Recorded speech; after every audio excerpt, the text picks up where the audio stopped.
Let's say oo together. Oo is the next vowel in Persian language. Oo. We have it in English as well. Look at my mouth. Oo. Oo. The first word that we want to talk about today is exactly the same as this one. Funny, huh? Oo. Oo. Oo in Persian language is the same as he or she in English. Yeah, in Persian we don't separate men or women for talking about that person. We say just one word. Oo. Oo is the same as he or she. Next one is boo. But boo. Boo. Boo. Boo is the same as the smell in English. Boo. Boo. Let's go and see what are the differences between them and what it's all about.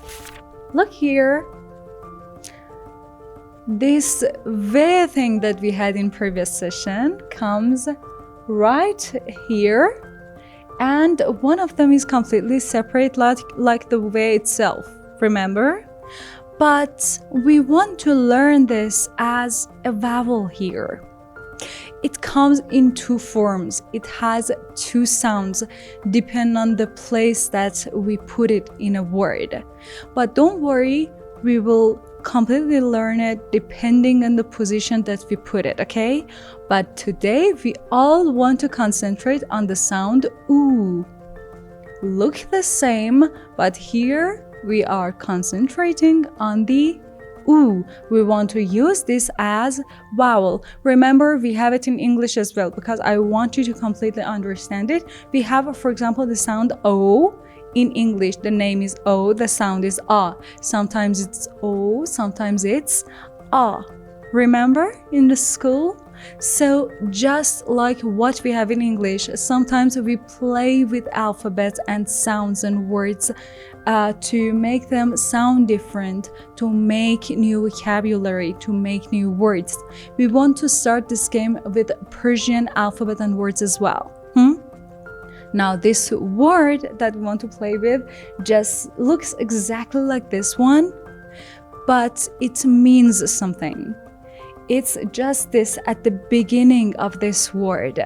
So we use this one. It's not capital, it's just about the place that we put them. Look here. Why we use this one? Because the words and vocabulary that we have in Persian that starts with oo are few. Very few words. But this one is one of them that we use so much. So this is oo. Oo, he or she. That person that we are pointing at.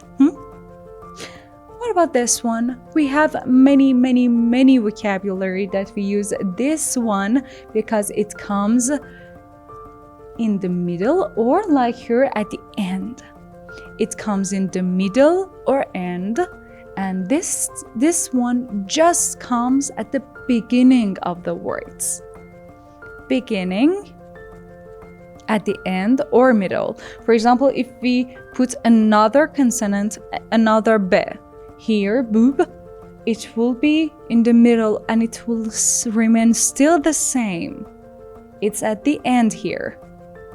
Let's go and see what practices we have. Maybe it's a little tricky, but you will understand it during these practices and, of course, during this season. For practice, a whole page you have, one line for this one, practice this one, and one line this one. And remember, instead of saying he or she, when we want to point to someone, we say oo, oo, oo. And instead of saying smell, we say boo, boo. And do this, please. It's really important. Don't forget, practice, notice, try to understand. When you hear a word, try to place these vowels on it. If you hear it first, it would be this one, and if you hear it in the middle or at the end of that word or vocabulary, it would be this one. I will see you all next session. Don't forget to subscribe and see you. Bye.